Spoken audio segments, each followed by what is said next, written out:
Well met, everyone. I am Rich the Lich. I want to talk to you about something. He's my number one go-to for creativity and D&D stuff, is a dude by the name of Runehammer. The guy is fabulous, phenomenal. I mentioned him and put a link to his videos in my Here's the YouTube videos you should check out. Anyway, a recent video, Runehammer said something, and I'm paraphrasing and I may be adding my own words in here, but the gist of what he said is the topic of today's video. D&D isn't anything. It's whatever happens at the table. It isn't what's in a book. It isn't what's on YouTube. Adding in my own words, D&D is not what Critical Role is or says it is. And I understand they're not making a claim. They've been very adamant about this. They're not trying to claim this is what it is. D&D is not the way Matt Mercer runs it. It is not the way his players play it. And if you look at the celebrities and the face of it, the Joe Manganiellos and, the celebrity DMs out there and players, Deborah Ann Wool, and all these various places that have higher production quality, actors, theater people, voice actors, D&D is yours. It's entirely yours. Your adventure is not what Peter Jackson created with Lord of the Rings or The Hobbit. It isn't anything. It's just what happens at your table. So both players and DMs, anyone partaking in this wonderful hobby, stop asking for permission. I think the crux of this and why I'm so passionate about the content or what I'm speaking about in this video, I've been playing a long time. I think anyone that's watched any of my videos knows that I've been at this. This isn't my first rodeo, right? As a player, as a dungeon master, I've been a part of this hobby for a good 40 years. All the way from the beginning, there's right there, right, the Red Book. And early D&D, okay, just like early video games and any other media, internet didn't exist, okay? Social media, let alone social media, but internet wasn't even a thing, right? So I'm talking early 80s, right? Stranger Things, the TV show. So when we had a story, D&D back then was much more imaginative. I'm not saying there's not amazing creativity and imaginative folk these days, all right? Don't get me wrong. I'm not, in the essence of this video of it isn't what's on YouTube, D&D is also not what I'm telling you it is. But I do have some words and suggestions that I feel like I can kind of poke and prod at that maybe you might want to listen to. But D&D didn't have a system where you could bounce off of others online to check if your fighter was the best build, to see if you've chosen the appropriate feats, right? It didn't have websites to go to. It didn't have forums that you can post on to get others' opinion. Anything that came up at the table that had to be resolved was resolved as a group. Any character issues you had, any adventure story issues, you sat down the next session at the table in that circle of people and you hashed it out, right? In a way, it's like the essence of life. I mean, how it was, right? Why we talk about how our grandparents were and the fact that you used to have to learn to mend and sew and repair your own clothes and maybe make your own shoes, build things. We didn't have Google to go to figure things out, right? Remember, anyone that's older, back in the day, you would be on a drive somewhere and you'd have an argument about, what was the name of that actor in that one movie? And you know what you did? You wait till you arrived at the little rest stop.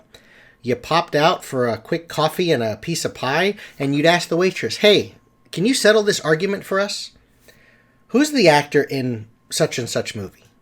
Right? Now, someone in the back seat's going to be like, no, dude, you're wrong. And the same is true with D&D, right? Right now, 5th edition. Old school D&D, you had to just figure shit out. And you never really knew if it was right, wrong, or otherwise. You just knew whether it worked and you still had fun. If you made a decision as a dungeon master, or you brought something to the table as a player that was rubbing everyone the wrong way, you just knew it immediately because people weren't smiling as much and there was just some argument. That's it. And it was a trial and error. How did you learn to do things with your car and build things back then? You just kept doing it until you fucked it up enough times that you started to figure things out. And a lot of that guesswork, a lot of that imaginative ingenuity, innovation is gone these days in D&D. And to lean directly into what I'm talking about, where D&D isn't anything, it's whatever happens at the table, it's not what's in a book. I want to read something to you from the Almighty Dungeon Master's Guide, okay? Now, this is going to be presented, the remainder of this video, leaning very heavily into that side of the screen from the Dungeon Master perspective, because that's what's near and dear to my heart. But this applies to people that are partaking in the game. So there's aspects of this video here that apply to players as well. But specifically in the Dungeon Master's Guide, okay? This is on page 4. I mean, it is on the first page after the contents. We've got credits, contents, and then boom, page 4 in the introduction section. I feel like this, what I'm about to read to you, should be highlighted, stamped, and printed on the front of every official D&D book. There's too many instances of Jeremy Crawford ruled it this way, and then you sit back and cross your arms. So, hey, I don't give a shit. I don't care who Crawford is. Okay? So, here it is. The D&D rules help you and other players have a good time, but the rules aren't in charge. You're the DM, and you are in charge of the game. The world where you set your campaign is one of countless worlds that make up the D&D multiverse. A vast array of planes and worlds where adventures happen. Even if you're using an established world such as the Forgotten Realms, your campaign takes place in a sort of mirror universe of the official setting where Forgotten Realms novels, game products, and digital games are assumed to take place. The world is yours to change as you see fit, and yours to modify as you explore the consequences of the player's actions. That is printed. If you want to adhere to what's written in the books, RAW, rules as written, I think. RAI, rules as interpreted, all of that BS. This isn't a 5th edition book, guys. Okay? But a lot of new players may kind of gloss over that. And there's a very strong case. I see so many forum posts on, how do I handle this? I don't like that. I don't like the way this is working at my table. I'm the DM. What should I do? What? Go up to your table and say, this is ass. I'm getting rid of it. And when a player's like, oh, what do you mean, dude? Okay, sure. Have respect. Communicate. That's what communication is. It isn't just putting your foot down. Because remember, as a dungeon master, you already have a certain level of authority over the game. You ultimately can say, this is the way I'm going to do it. But if you do that with a heavy-handed, tyrannical sort of approach, what's going to happen is you're going to lose players. And last time I checked, I don't give a damn how good of a DM and how cool your story is. You're not going to play alone. You need people to listen to you. So, Will Wheaton's law, whatever, right? Wheaton's law. Don't be a dick. That just applies. I've mentioned that 60,000 times in every video, right? So, you have an issue with something at your table, go to your table. Like, what are you putting it on a forum? I feel like it's a little bit more of, you're not sure socially how to tread those waters or how to elegantly weave through this social communication conflict.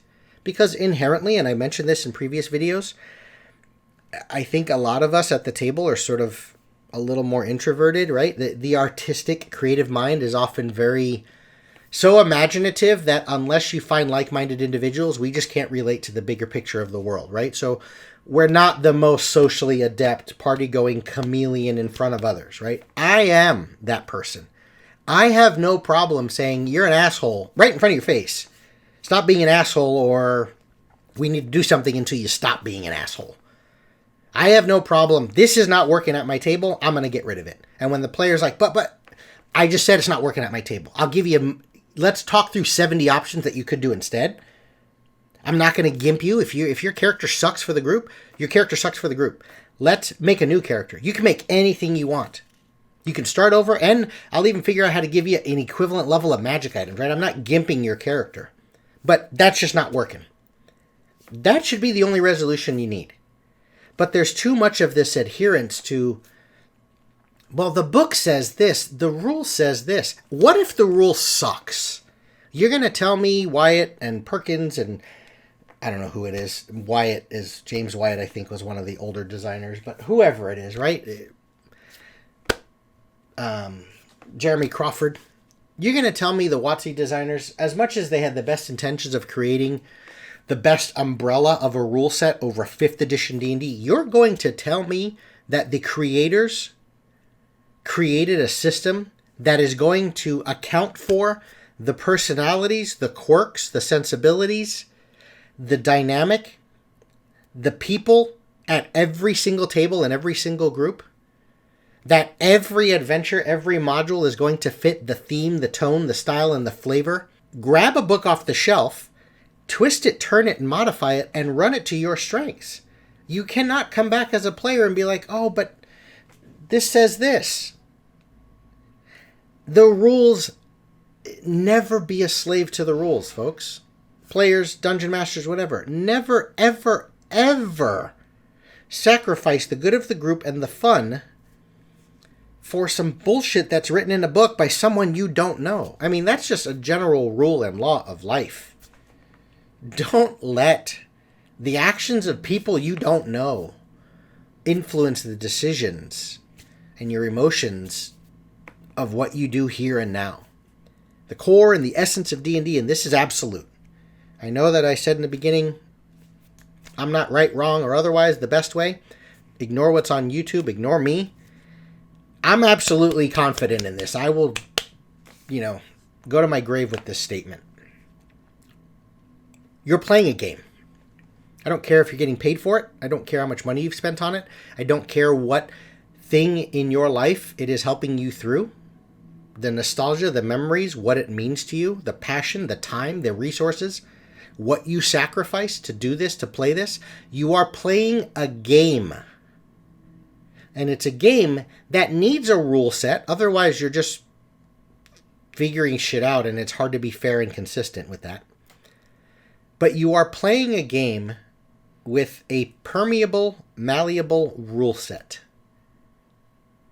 And in playing a game, I hope that Dungeons & Dragons for you, as a player or Dungeon Master, regardless of edition, but especially 5th edition, if that's all you know, the number one rule with that, it needs to provide entertainment. It needs to be entertaining. If what you're doing as a player is entertaining only for you, but it is reducing the entertainment of the others at the table, what you are doing is not working. If as a dungeon master, your story is not entertaining you, if you are not excited about it, it is not working. Change it. I don't care if it's written in the books. This is a video not intended to tell you how to change it. That doesn't matter. But change it. You have authority to.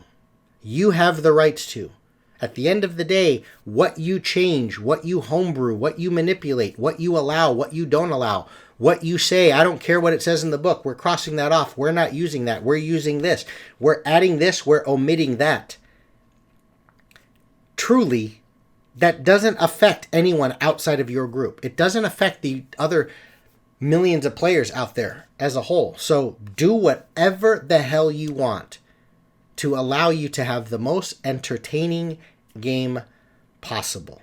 So for all the new players, all the new Dungeon Masters out there that weren't around in a time when you had to kind of figure things out on your own and make it up anyway, and there was never a definitive, did I get it right or wrong? And it was only based on, do people keep showing up? I don't care how many books they print and publish. Tasha's is the perfect example.